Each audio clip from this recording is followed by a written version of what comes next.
And I want to welcome everybody to the Metaphysical Mysteries.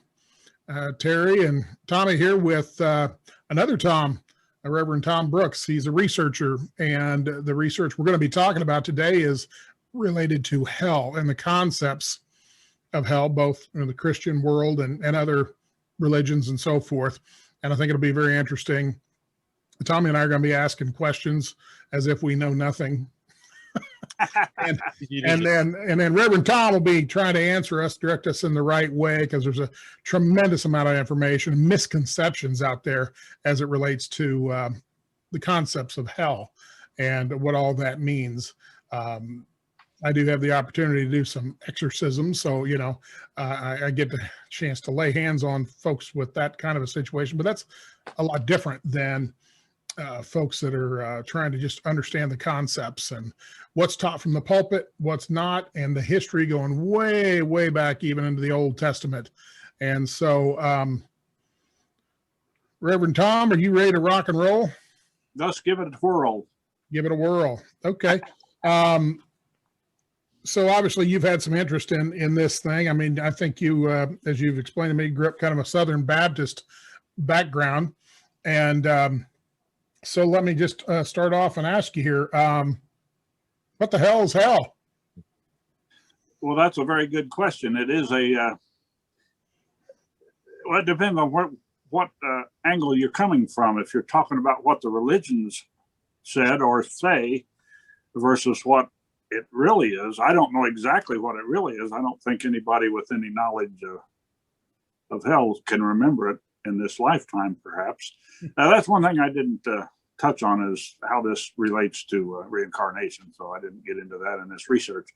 But hell is a place of purification, basically. Okay. And what are we purifying ourselves from? Basically, things that we pick up during this lifetime. Anything that's not pure enough to be with, let's just say, God. Okay. Whatever you want to call him, God, the creator, whatever. So these would be what the typical Christian church would call sins. Too many sins. In other words, done things incorrectly, wrong, made mistakes. And so this is a place of correction? Correction, where you pick up the dross that you don't need for the other afterlife. Okay. And so the concept of hell from your research goes back. So when did all that begin? The concept of hell as we understand it through our Western religions in this country and some other countries too, where there's a place, an actual place of fire and brimstone and the devil and all that stuff that make us afraid to die. Where it came from was actually about year 400.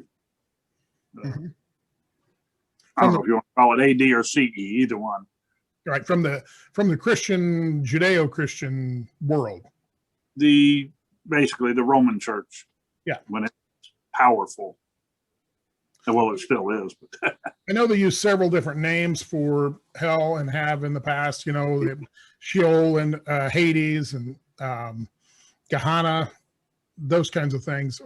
Yes. Where do those all come from? Why do they have so many different names? They are referred to actually in the original scriptures often, and then the original scriptures was basically Hebrew and then translated properly for the most part into Greek. And there was one other language, I forget what it was, that they used also back then. It was talking about places after death. For instance, Sheol and Hades. That got mistranslated or misinterpreted, however you want to put it, into hell. And then later on, then some people put what hell is, added things to that, which we'll probably get into. But let's just take Sheol and Hades. That's just basically a grave or a pit or place where dead are. And that's usually what it means. And it got misinterpreted and expanded considerable into some horrendous place. Right. Gotcha. I think they were talking about Aramaic was the other language. Just that's in there. There's one other one that I just can't think of right now. I'm sorry about that. Yeah. So tell us what we can expect when we all go to hell, if we do. Besides knowing everybody there. Besides a big party, maybe. Actually, what you say is as far as what people believe is that a huge percentage of the American human population is going to hell. Only a small percentage go straight to heaven. And the way people believe, they stay in hell forever, which is another interesting interpretation. What was the question again? So I'll follow up with that and just say, okay, if you're staying in hell forever, obviously, research-wise, I probably found out that's probably not accurate. You want to elaborate on that? Well, I can a little bit. The main word that they misinterpreted was Aeon. That's a Greek word, A-I-O-N, and it's an adjective, Aeonion, and they refer to an age, time-wise, which an age, and both of them have the same parameters. As you know, adjective can't take on more information than the verb. Anyway, the age has a beginning and an end, and it got misinterpreted, or whether accidentally or on purpose, into eternal, forever and ever, everlasting, and all that stuff. But it turned into that, and it's actually supposed to mean an age. It could mean a long age, but an age nonetheless. Mm-hmm. So what actually goes on while your soul is hanging around in hell? I mean, what can we expect if we're unlucky enough to end up there? Okay, if we go to the way I see it now, as opposed to a place of eternal existence, which is eternal conscious torture, punishment, with no remedial goals at all. But what we would see, I think, is, if you look at it metaphysically more than literally, as it's written in the improper interpretation, you'll have a self-imposed period of purification and correction, so that you have whatever length of time it takes for you to burn off, metaphysically speaking, not literal fire, but the spiritual fire. And it can be rather painful and excruciating, they think. Time to burn off this dross that we pick up in our lifetime, so as to be rise slowly to a place of love and light, considered heaven. Gotcha. Tommy, you have a question? Yeah, I mean, considering that everybody, or rather nobody, lives the perfect life, what are some of the thresholds that make the difference between going to hell and going other places? What's the difference?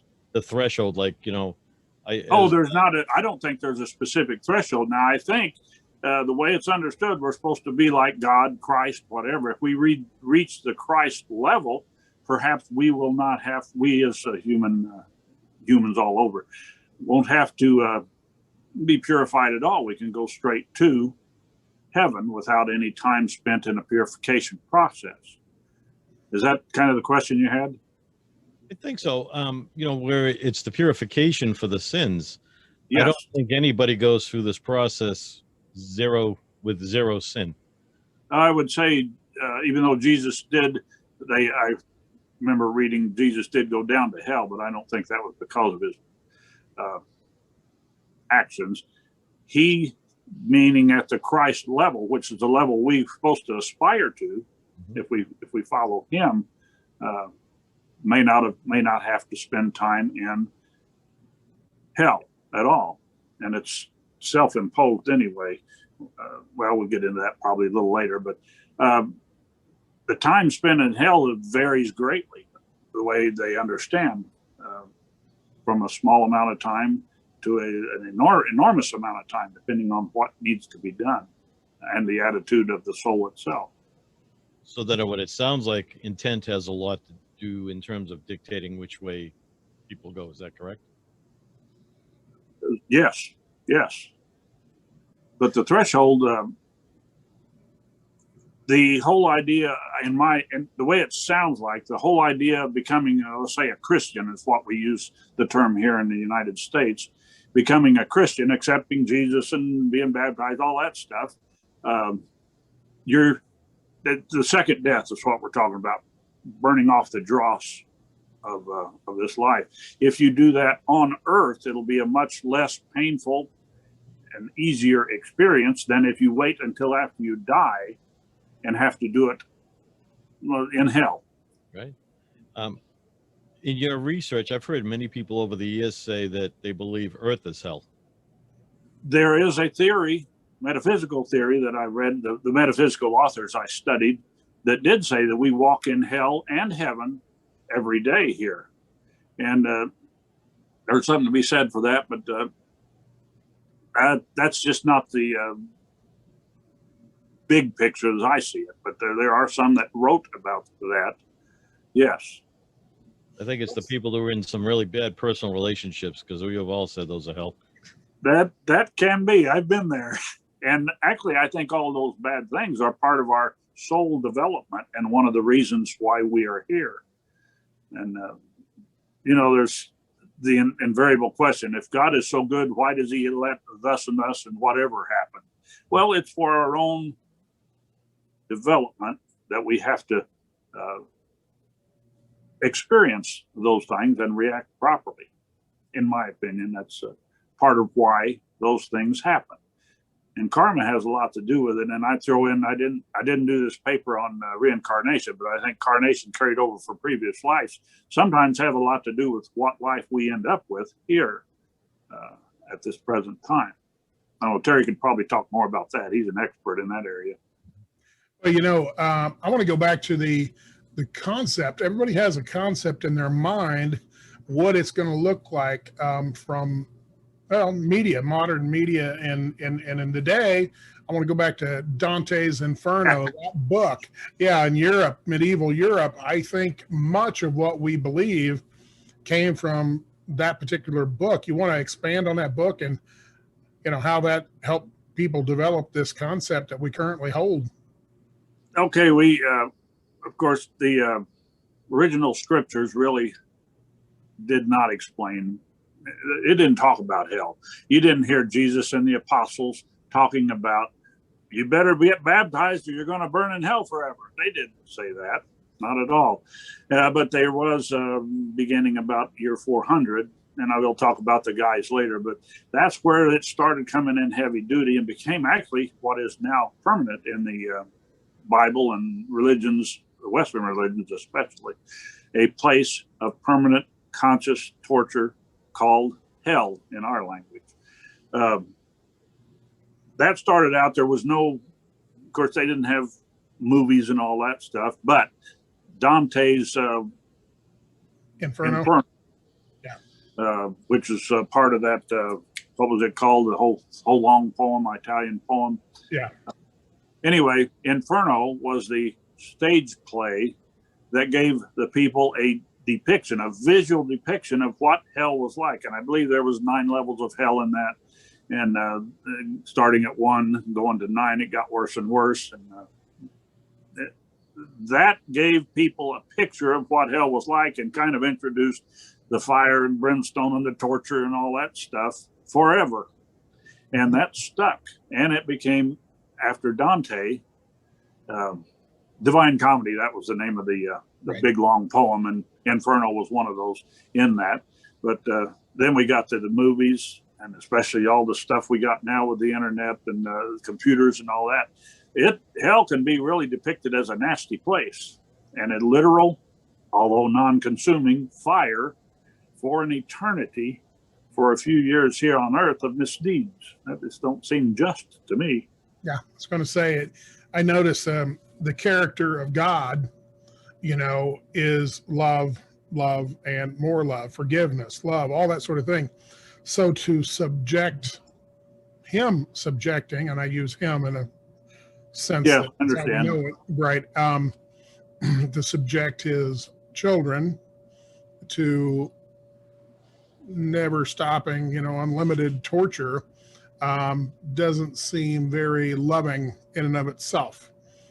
Correction is what a parent does do, but if you're a parent yourself, can you imagine sending one of your kids to a place of torture forever? That is one topic that was hit on by every author that I studied, researched. And the fact that God is depicted in the Bible, and I think for the most part, the Bible is an excellent book. Mhm. It just, in the hands of humans, they kind of messed up some of it. And for whatever reason, perhaps power and fear and keeping their money coming in or whatever, I don't know exactly. But because of that, they developed this theory of a concept, I'll say, of hell to maintain control and their positions and things. But the character of God is depicted in the Bible as omnibenevolent, which is all good. Of course, he's all powerful and all knowing too. But as far as being our relationship with him, omnibenevolent, which is everything good and just and right. But for him to, and we're a little bit a part of him. That's where we came from. So we have that feeling internal in us from day one. Then we know what's right and wrong, even if people think, I like to say they don't once in a while. But is it right to create billions of people knowing that I'll just say 95% of them are going to hell, and using the current concept of hell in the religious organizations, most of them, forever, Right. consciously being tortured for a few years here on earth. And there's other things involved too, as far as babies that die quickly, mentally ill, people that never hear of, never touch the Bible. It's just not fair. And it doesn't seem right from a God that's benevolent, omnibenevolent, all good. But if the Bible indicates that he hates evil, and if you die and he take it the way I learned it, he judges you as bad, you go to hell and he hates you forever. He goes from loving to hate because of a few years on earth. That seems a little difficult to accept. So, I mean, a lot of people, and I'm sure you're the same, as a little kid, grew up sitting in the pews, trying not to fall asleep. But then they started Hellfire and Brimstone preaching back in the day, especially popular. Now, as a full-grown adult, educated in all sorts of different things, especially the research you've done here, if you could stand up as a little kid, 7 years old or whatever, and back in the day, if you could stand up and say, hey, this isn't right, what would you tell them? I would tell them I agree now. But as a little kid, you raised from day one in a church like that. And you don't, once you learn something, and that's the way it is, you just don't question it. And you really don't think about it. You put it in the back of your mind, and you don't worry about every day you're dying and going to hell, but you think about it once in a while, and man, am I going to make it or not because of this big guy on a throne? And you talk to the more metaphysical people. One author actually was getting his information from dead spirits. Mm-hmm. That was a very good book, by the way. And one of the dead persons he was interviewing, I guess you call it interviewing, but he talking to him. He said, "No, you're the victim or the person, and the judge and the jury, all your own." And many of the Life Between Lives books, they say you cover your whole life after you die, perhaps with your spirit guide or some other people helping you. But spirits, I should say, they're all dead. But anyway, he's saying that you are the judge and the jury, and you sentence yourself, and there's no better person, because we're supposed to do what's right. We know that. And you send yourself to the applicable level of hell for your situation. And you get purified there and gradually rise as you're changing and purifying yourself. And that was a very interesting theory. Did you get ever a consistency in the description of hell beyond the Dante style, but people that have maybe more metaphysical, maybe psychics or clairvoyants or whatnot, some channel? Did they give you, or did you find a consistency? I guess what I'm getting at, what it actually looks like. No, but it's all different with everybody. But the metaphysical people, it's a level. God is light, okay? God is love and light, right? That's primarily what he is. That's heaven. And hell is lack thereof, lack of light and lack of love. So if you're a really, let's just say a really bad person, and atheist, whatever you want to call, you really bad and you need a lot of correction, you go down to a low level, which is no light and no love, and you start there, and you have to deal with your sins that you judge for yourself that you need correction in. And it can be excruciating, they say, but then you rise from there, and there are helpers from the higher side come down to attempt to guide them upward. We'll say upward is rising to the light and love. So as far as a depiction of you're going to go there and a guy in a red suit's going to poke you in the rear end with a fork, no, nobody talked about that. And is there a literal fire, consuming fire, like Augustine and those guys tried to say it was? No, there's not that. There's spiritual fire, which is the tongue is our tongue here on earth has been described in the Bible as fire because it's so painful to people when you misuse it.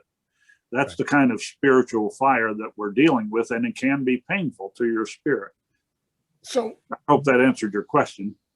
Yeah, I mean, I'm thinking going back in history, if you were to point to one particular saint or a particular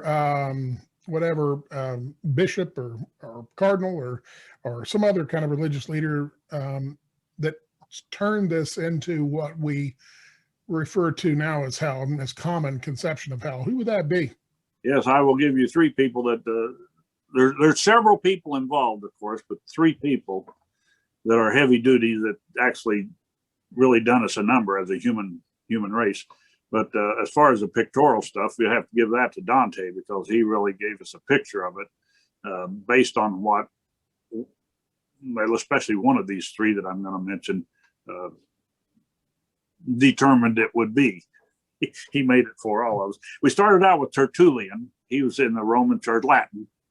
And this turned into the Catholic Church. I don't know if they were Catholic then, but I'm not running Catholics down. This is just the way it was. Tertullian, in North Africa, he was determined that he needed to translate the scriptures into Latin, and he used Old Latin. So he did that and done fairly well, but he did throw in a few times Eternius, which is, I don't know if I spelled anyway, the eternal from Latin, eternal. And then after that was Jerome. He took Tertullian's Old Latin, translated it into basically classical Latin, improved Latin part, but he added more eternal words where Aeon was, or Sheol, whatever, those time-related words, and they really picked up a forever, eternal, everlasting meaning then. And then came the big guy, St. Augustine. I just call him Augustine. I don't like the saint part on there because he really done us a number, but he actually come up with burning in hell forever for your sins, and also the election, the selection, whatever you want to call it, where everybody's born and you're either going to be in the elect group going to heaven or not. And so most of and almost all the people were in that category. They would live their life here no matter what they did for the most part. And if they followed what he said, I don't know why they went to church at all, if that's the case. But let's just say they use 95% of the people going to hell, burning forever in hell consciously. And he got in a little bit of trouble for that, because there were people worried about their little babies that died when they were a day old or a week old, or their mentally ill people, or the people that never read the Bible, or for whatever reason. Wasn't their fault that they didn't read the Bible and do whatever it is that they said they had to do. And so, well, okay, we'll make a lesser hell for those people. It wasn't the real bad hell, but it wasn't heaven either. It's still bad, but not terrible bad. So I don't know if that's where purgatory started or whatever, but he came up with that. And one thing about Augustine that I found very interesting, when he was rising in the church, he was took a Greek, tried to learn Greek. He hated it, done poorly in it. And he said he hated Greek, but he's the one that made a determination that Aeon meant forever. He added a definition to the term Aeon, the Greek, and it was forever, eternal.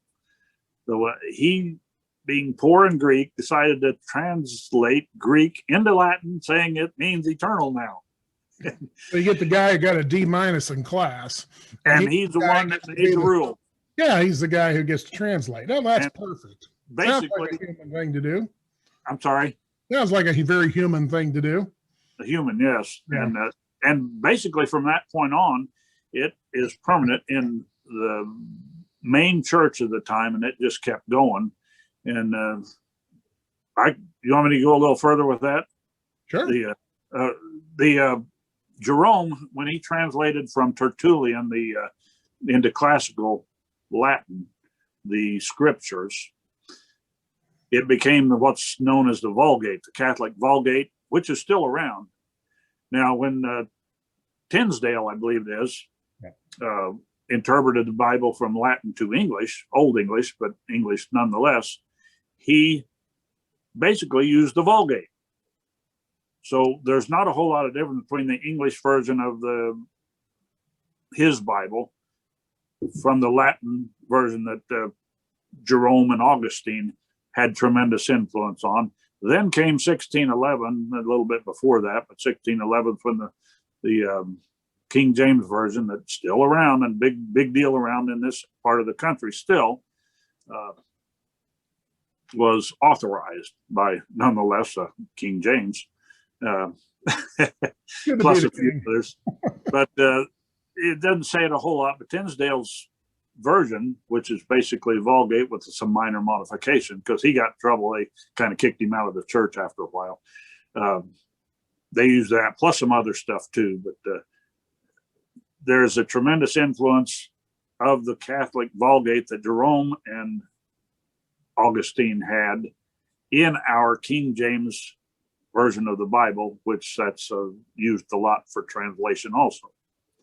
So let me ask you, so a lot of these very fundamentalist Christian preachers, and I'm sure this is probably true in all the religions, but they believe that what's in the Bible is absolute 100% word of God type stuff. They'll say it in a variety of different ways. But from what you're saying, the translations have been muddied through the years, from poor scholarship to just not fully understanding. And so what we're left with is a misunderstanding of what hell is and isn't, what it should and shouldn't be, and what it does for us or doesn't do for us. And we're in a bit of a quagmire. I'm paraphrasing, but I think that's about what you're saying. So why is it, do you think, that current people that are behind the pulpit either don't know this stuff or choose not to express it if they do know it? Well, that's an excellent question, and I don't have a complete answer, because my opinion currently is that the Bible is a pretty darn good book.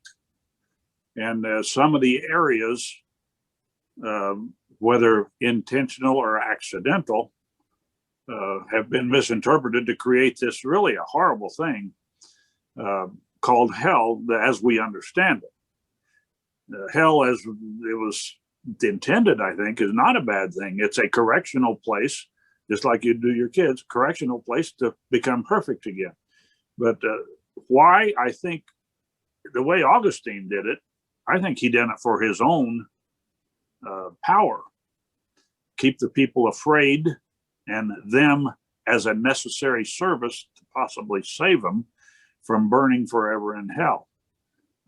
Because the Old Testament didn't say anything about hell. It didn't talk about afterlife at all, hardly.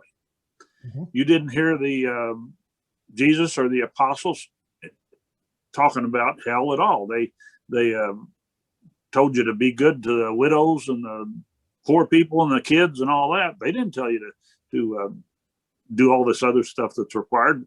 If it was going to be a case of you're probably going to go to hell and burn forever, they'd have been talking about that every minute. Right. Unless they didn't care about you. Yeah, and then we talk about brimstone too, and brimstone back in the ancient days was actually used for purification. That's what it is. Yes. Yeah. Hell, fire and brimstone. Well, fire, spiritual light. Yeah. The spiritual fire and brimstone. That's all a purification thing. Fire was a purifier too. Right. Absolutely. And you get to the very last part of Revelation. You get the lake of fire, and what happens in the end, which is probably a long time away from now, but Hades and death are thrown into the lake of fire. Well, if Hades is hell, it wouldn't bother them. Right, exactly. Anyway, the lake of fire is not hell. It's a purification process, and that's where everything's going to end up that needs it. I was going to say that makes a lot of sense, what you just said, with Hades going to be thrown into the lake of fire. Well, that would be, why even say it if it's the same thing, but the lake of fire is a purification even of Hades or hell. Yep. So it makes it an intermediary place. Now, a lot of clairvoyants and people who do, altered states, they indicate a couple of things that I'm aware of, that hell is like a labyrinth of different places and things so that you can't find your way out. They talk about that. They talk about the inhabitants of hell was supposed to be for fallen angels, not technically for man. No. There's a lot. That's Tartarus. Yes, exactly. And so we come from all that, and then the idea of limbo or purgatory. A lot of people will say, and I'll just say this from a metaphysical point of view, when they're talking to deceased, when you die, I always say there's, two different kinds of dead people. You got your people go to the light, and you get your people who hang out in the gray, is the way I kind of see it. And the gray are the earthbounders. They haven't went to the light yet. What we would commonly refer to as the things that go knock in the middle of the night. In other words, ghosts. It looks exactly the same for them. The reason it's gray is because psychics and so forth interpret it when they're there visiting, that it is all gray. And oftentimes they talk about, it looks like they've got like blinders, horse blinders on. They can see this way, but they hardly ever look up. So you actually have to tell them to look up for light to know where to go. The longer they're there, the more difficult, more confused they really are. And then below the gray is, some people call it blackness, the further. They come into a lot of different names, and that is what they would call, for all practical purposes, hell. And so that's possible. I don't know. That's beyond what I was studied, but it would seem to me that people that die and don't go to the light, they don't get a chance to review their life so as to judge themselves for whatever purification process they need to go through. It's possible a different route that they'll have to do eventually. Yeah, eventually. Tommy, do you have something on that? Yeah, not that specific, but I do have a question. In all your research, Tom, one thing that I run into with people I work with is suicide, either attempts or completions. And there's always that fear of, if that happens, I'm going to quote unquote hell.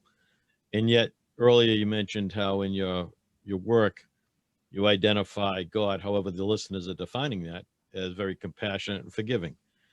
In your research, did you find anything around this, how that's reconciled and what may be the quote unquote truth of this? Yes, they talked about that. Not very often. It was infrequent, but they did discuss suicide, and that's something you shouldn't do, because you will have to, that's a flaw that you have from this life, and it will have to be purified. And you'll have to go to hell, and a self-imposed hell, whatever level you need to be, so as to purify that problem. So that get into reincarnation, your contract with God, let's say, for this life, what you're here to do, you violated that by quitting early. And it's not something that's going to send you to hell forever. But yeah, you'll have to deal with that one way or another.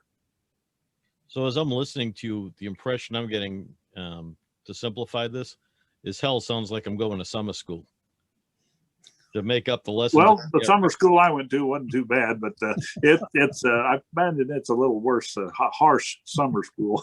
But yes, everybody that's not perfect on earth, when you die, you're going to have to be purified so as to get perfect, so as to be in heaven, let's say. Okay. It's more complicated than that, and I can't answer everything. If I've been there, I can't remember it right now. So I think we all, if you believe in reincarnation, we come here with amnesia. Is that correct, Terry? Yeah. And so what it's like exactly, I really leaned on the spirits that were dead, that were talking to the author that wrote through them about how it's a self-imposed hell and it's unique to them. But because everybody's part of the whole, we're all one in a sense spiritually, that all these human minds over the eons have developed a kind of a system, levels of hell from darkness to light, which is heaven. And because we are small creators in our own sense, we have created just a huge amount of variations of hell. And you will be part of that, self-imposed, and add your little unique part to that. Yeah, I mean, I think you're describing, of course, our social conditioning I'll say in America at least, if not elsewhere in the world. Did you find other religions have a different varying view of hell? From what we have here? Yeah. Oh, yes. The Eastern, I make that in the big general terms. That's what the book's called. We're the Western churches, and then the Eastern churches, Asians and things like that. They don't believe in an eternal hell at all, for the most part. I'm sure there's exceptions, but we're, us in the United States with our primary religions are burning hell consciously forever if you didn't make the grade. And the Eastern is you will be ultimate salvation, but you'll be in a purification process. That's what I read, is that's how they feel. What I'm coming up with these improper interpretations. They developed eternal hell. Right. Yeah, I think it is a developmental process. And usually when people invent something, it's for control purposes. Well, it's funny you asked that or mentioned that, because when they made the King James version, King James, he had done a good thing by trying to get that all together, but there were rules to follow for those interpreters that they had no control over, even if they wanted to interpret it differently. He wanted to maintain his power and the leaders of the churches at the time, which primarily the Roman church, some Jewish people. But I don't know all of them that were in there. I didn't study that hard, but there were rules to follow, and certain things could not be put in there, or they had to make sure they put in to the text some of their belief, which included an eternal hell, Augustine stuff. Right. Exactly. Well, if you were in a kind of a wrap up here, if you were going to teach a Sunday school class to a bunch of little ones under 10 years old, and they ask about this hell situation, how would you address that? I would try to address it by doing what is taught in the Bible, being kind to others. I think our basic reason for being here is how we treat others. Mm-hmm. And be a good person, and everybody should know, unless they just trying to mask over what they know really deep inside. Everybody knows what's right and wrong.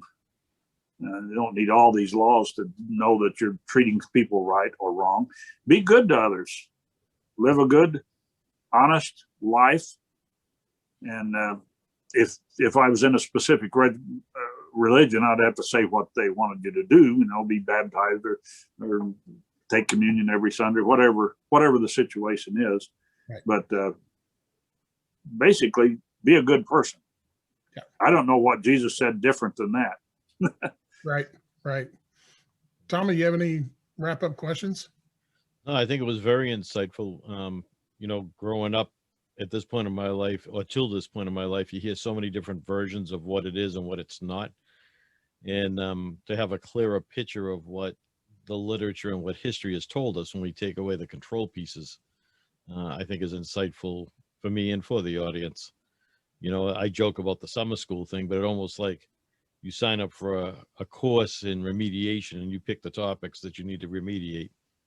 Yes. How I'm hearing it. Yeah. But the biggest thing is that they just made hell where there was no remedial goals at all. They weren't trying to correct anything. And for Jesus or God to have perfect justice, he's supposed to be just in everything perfectly. For us to burn in hell forever for a sin in this short life we have is not just at all. And anybody can see where that's just not right. I mean, that's why they had the Mosaic code of justice, an eye for an eye, a tooth for a tooth. Well, let's say we poke somebody's eye out here on earth and you're going to suffer forever in hell for it. Well, suffer for a little while, but maybe not forever. And that's very interesting. He's supposed to have perfect justice. Yeah, and it comes back to following lifetime. If you're a reincarnation believer, that you might have the eye out the next lifetime. That's very possible. And I would actually, I'm going to probably look at that sometime, is how reincarnation and this concept of hell, whether it be the burn in hell or forever or a remedial type corrective place, I want to see how that, try to get some information about that, because I can't explain it right now. Yeah, all plays out. Well, fantastic. I mean, I think, and I want to point out to all the listeners and the viewers, listen, what Tom has done here is research. Back in the day, you had to go, everything was handed down, back in the Jesus day, and even before that, you had to memorize it by, Oh, yes. the year, and you had to do that. Then eventually it got to the point where it was on scrolls, but then you had to be literate to be able to read those, and then got to Latin, and you had to have the priests read it to you. And Yep. that's also subject to his interpretation. And then eventually we get to the printing press, and then it came out in German and it came out in English and all the other things with the printing press where we got to read it ourselves. But now with the internet, we can go right to the source documents ourselves and get a ton of information that can bring you to your own conclusions, which is what we're always supposed to seek, and you shall find. Yes, that's important. Yeah, seek. And that's what Reverend Tom here has done. He's sought out the truth related to hell. And I hope today here at the Metaphysical Mysteries, of course, metaphysical meaning being above physical, and this is certainly above physical. We can't see it, so we have to use a lot of other ways to measure and research and deduct what we're headed to, and that's what we're trying to do here at the Metaphysical Mysteries. And I want to thank Reverend Tom for coming on. Can I throw something else in there? What you just brought up? Many of these authors said exactly what you're saying. The way to figure out the truth, and because the Hebrew basically is not around anymore, most of the Greek is, but the original scriptures, you're going to have a hard time getting to those and actually being able to read them properly. There are some experts though, but they indicate that the best way to do it, and especially in some of the courses you take, is meditation. You meditate yourself to learn your own truth, and you'll get the real truth there. Absolutely true. No doubt. You've taught that before yourself. Oh, yes. Meditation instructor. Yeah. Absolutely. So, well, I appreciate you coming on and explaining hell for those of us who have no clue, or maybe we're misinformed. And at least I would say if they had to read one book beyond the Bible, they had to read one book to get into this, what book would you recommend to them if they wanted to look into this a little bit deeper? Boy, it's one of the Life Between Lives books is excellent to step into it. Okay. Because you're learning about what happens after you die, and it's not just going to hell immediately. You review your life. But can I look it up here just a minute? Sure. You got just a second? Sure. I just can't remember the title of it. We got The Journey of Souls. That's always a good one for people who are interested in seeing where their soul is beginning from and coming into life and then leaving. So this was my favorite.